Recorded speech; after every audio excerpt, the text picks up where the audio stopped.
Hello guys, welcome to the class. Black manga ఎక్స్ప్లెనేషన్కి స్వాగతం.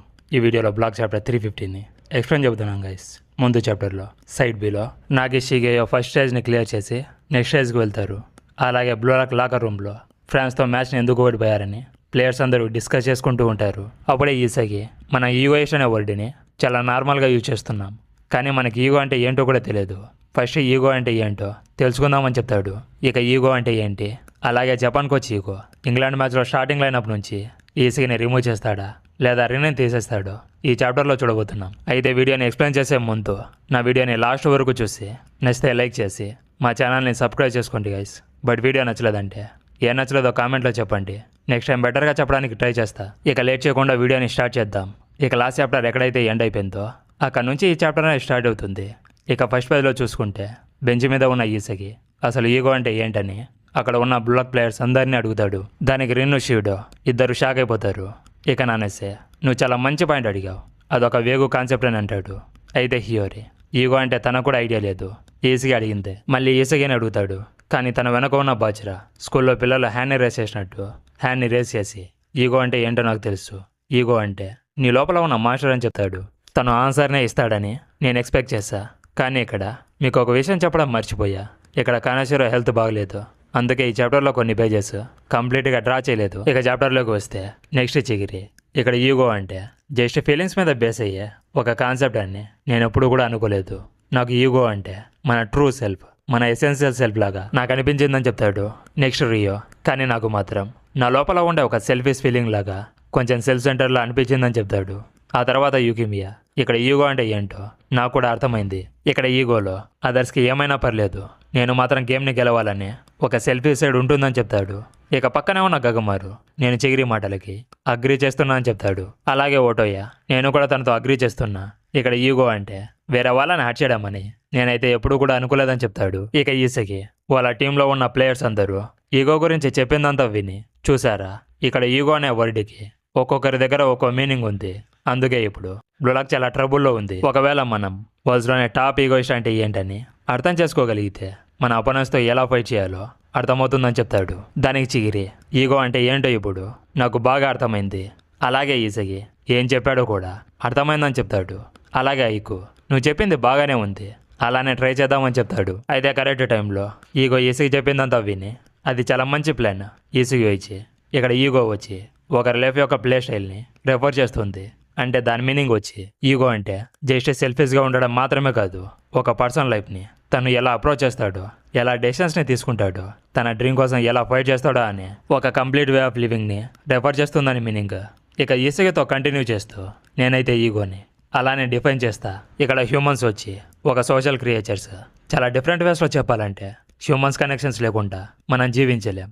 ఇంకో విధంగా చెప్పాలంటే ఈ ప్రపంచంలోకి మనం ఫస్ట్ టైం వచ్చినప్పటి నుంచి మన సబ్కాన్షియస్ మైండ్లో ఈ ప్రపంచంతో మనం కనెక్ట్ అవ్వడానికి వేస్ని సెర్చ్ చేస్తూ ఉంటాం. అదే లైఫ్ అనే గేమ్కి ఒక స్టార్టింగ్ పాయింట్ అని చెప్తాడు. ఇక అక్కడే ఒక పెంటాగ్రామ్లో మనం పేరెంట్స్తో, ఫ్రెండ్స్తో, స్కూల్లో ఉన్న పర్సన్స్తో, అలాగే వర్క్ చేసే ప్లేస్లో అక్కడ ఉన్న పర్సన్స్తో కనెక్ట్ అయి ఉన్నామని చెప్తున్నాడు.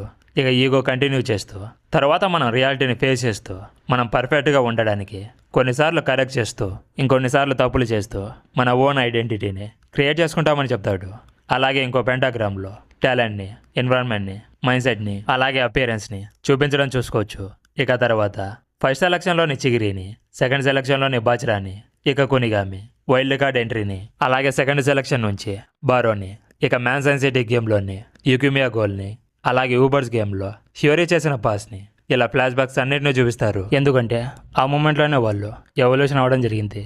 ఇక ఈగో మాట్లాడడం కంటిన్యూ చేస్తూ ఇక్కడ మనం దేన్ని సెలబ్రేట్ చేసుకుంటాం, దేనికి అగెనిస్ట్గా ఫైట్ చేస్తాం, దేన్ని కోల్పోయినప్పుడు మనం బాధపడతాం, దేన్ని బిలీవ్ చేస్తాం, ఇవన్నీ కలిసి మన ఓన్ లైఫ్లో ఎలా ఉండాలి, ఎలా మన లైఫ్ని జీవించాలని డిసైడ్ చేస్తాయి.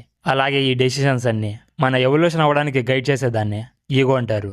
అయితే ఇక్కడ ఈగో అంటే కేవలం సెల్ఫిష్నెస్ మాత్రమే కాదు, అది మన లైఫ్కి ఒక కంపాస్ లాంటిది. మనం ఎలాంటి పర్సన్గా మారాలి, ఎలాంటి లైఫ్ని చూస్ చేసుకోవాలి, మన జర్నీ ఎలా ఉంటుంది, ఇలా అన్నీ కూడా ఈగోనే డిసైడ్ చేస్తుందని చెప్తాడు. అలాగే ఈ ప్యానల్లో మన ఈగోయిజం కంపాస్ని చూసుకోవచ్చు. దానికి సెండో వచ్చి అతను చెప్పింది నాకు అర్థమైందని చెప్తాడు. ఇక ఓటోయ అంటే మన హార్ట్కి డైరెక్షన్ చూపించే కంపాస్ లాంటిదని అంటాడు. ఇక తన పక్కనే ఉన్న యుకిమియా హ్యాండ్ని తన గడ్డం మీద పెట్టుకొని తను చెప్పింది 100% నిజం. ఎప్పుడైతే నా ఈగో నా ఓన్ ప్లే స్టైల్కి మ్యాచ్ అయిందో అప్పుడు నా పర్ఫార్మెన్స్ వచ్చి ఇంప్రూవ్ అయిందని చెప్తాడు. అలాగే హియోరి ఈగో చెప్పిన వెంటనే రిలీజ్ అయ్యి మీరు మాకు నేర్పించిన ప్రతి ఒక్కటి అంటే ఫ్లో షెడ్, ఒరిజినాలిటీ, హంగరు ఇవన్నీ మా ఈగోని ఫేస్ చేయడానికి మమ్మల్ని ఫోర్స్ చేశారా అని అంటాడు. దానికి ఈగో ఇక్కడ వరల్డ్స్ టాప్ ఈగోయిస్ట్ అంటే తన ఓన్ ప్లే స్టైల్తో తన ఈగోని ఫాలో చేస్తూ వరల్డ్స్లోనే బెస్ట్ ప్లేయర్ అవడానికి పర్ఫెక్ట్గా అడాప్ట్ అయ్యే ప్లేయర్ అని చెప్తాడు. దానికి ఐకో స్మైల్ చేస్తూ ఇక్కడ కంపాస్ లేని ప్లేయర్, యూజ్లెస్ అని చెప్తాడు. అలాగే ఈజీగా షాక్ అయిపోయి అలా అయితే నేను కరెక్ట్ డైరెక్షన్లో వెళ్తున్నానా అని షుగోతో ఫైట్ చేస్తున్నప్పుడు తన ఓన్ ప్లే స్టైల్ని రిలైజ్ అయిన మూమెంట్ని గుర్తు చేసుకొని నేను ఫ్రాన్స్ మ్యాచ్లో షుగోతో ఫైట్ చేస్తున్నప్పుడు రెబల్ అనే ప్లే స్టైల్తో నెంబర్ 1 ప్లేయర్ని డివోర్ చేసుకోవడమని నా ఈగో కంపాస్ని ఫైండ్ అవుట్ చేసుకున్నా. అయితే నా రెబల్ ప్లే స్టైల్ని కన్యూగా ఇంప్రూవ్ చేసుకుంటే నా ఓన్ స్టైల్లో ఫైటింగ్ చేస్తూ వరల్డ్స్ బెస్ట్ స్ట్రైకర్గా చేంజ్ అవ్వచ్చు. అంటే వరల్డ్స్ బెస్ట్ స్ట్రైకర్ అవ్వడానికి నాకు కూడా ఛాన్స్ ఉందని తన మనసులో అనుకుంటూ ఉంటాడు. అయితే అప్పుడే కరాసు మేము ఫ్రాన్స్తో ఓడిపోవడానికి రీజన్ వచ్చి నీ తీరినే ఇక్కడ రెన్ ఈసగి వాళ్ళ ఈగోని ఫాలో అయ్యి ఇద్దరు ఒకేసారి గోల్ చేశారు. దానివల్లే మనం మ్యాచ్ని ఓడిపోయాం.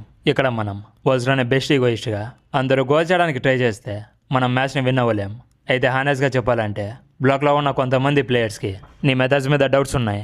అంటే బ్లాక్ని మనం టచ్ చేయొచ్చా, మనం కరెక్ట్ డైరెక్షన్లోనే వెళ్తున్నామా మాకు చెప్పుకోవచ్చు. నిజంగానే మేము వరల్డ్స్ బెస్ట్ స్ట్రైకర్స్ అవుతామని అడుగుతాడు.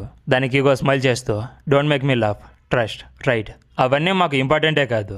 వరల్డ్స్లోనే బెస్ట్ స్ట్రైకర్ని క్రియేట్ చేయడానికి బ్లూలాక్ ఒక ఎక్స్పెరిమెంట్ అని మీరందరూ మర్చిపోయారా? ఇక్కడ బెస్ట్ స్ట్రైకర్ లైఫ్ తప్ప ప్రతి ఒక్కరి ఫుట్బాల్ లైఫ్ కంప్లీట్గా డెష్ అవుతుంది.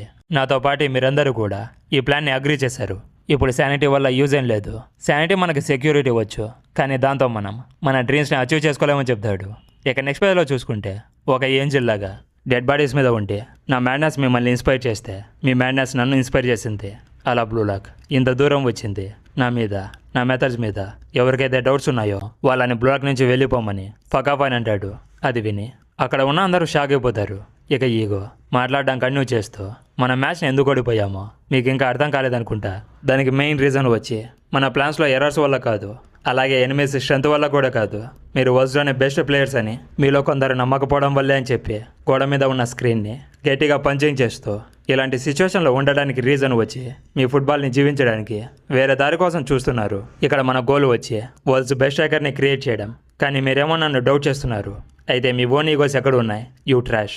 అయితే ఇవి ఇంకా గ్రూప్ స్టేజ్ మ్యాచెసే కాబట్టి మన మ్యాచెస్ని గెలవడానికి ఇంకా ఛాన్సెస్ ఉన్నాయి. ఇక ఈ రోజుకి ఇంతే. మీరు వెళ్ళి మీ హెడ్స్ని కూల్ చేసుకోండి. ఇక రేపటి మ్యాచ్ని ఒక కొత్త మ్యాడ్నెస్తో ఫేస్ చేద్దామని చెప్పి అక్కడ నుంచి వెళ్ళిపోతూ ఉంటాడు. అయితే ఈసగి నెక్స్ట్ మ్యాచ్లో నన్ను పెట్టుకోద్దంటని ఈగోతో చెప్తాడు. అది విని అండ్రే అలాగే బాచిరా ఇద్దరు షాక్ అయిపోతారు.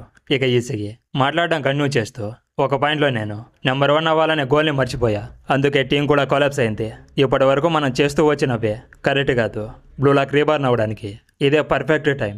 దయచేసి నెక్స్ట్ మ్యాచ్లో నన్ను రిమూవ్ చేయండి అని ఈగోని రిక్వెస్ట్ చేసుకుంటాడు. దానికి ఈగో బ్లూలాక్ రీబార్న్ నేను కూడా దాని గురించి ఆలోచించి ఒక గ్యాంబుల్ని తీసుకోబోతున్నా, కానీ ఇక్కడ రిమూవ్ చేసేది నిన్ను కాదు ఈసీగా వచ్చి అది ఇటోసి రిన్ అని చెప్తాడు. దాంతో రిన్ చాలా యాంగ్రీ అవ్వడం చూసుకోవచ్చు. అయితే రిన్ని టీం నుంచి రిమూవ్ చేయడానికి రీజన్ ఏంటి, అలాగే సైడ్ బిలో ఫస్ట్ స్టేజ్ని ఎవరు క్లియర్ చేస్తారు, ఇలా నెక్స్ట్ చాప్టర్ చాలా ఇంట్రెస్టింగ్గా ఉండబోతుంది.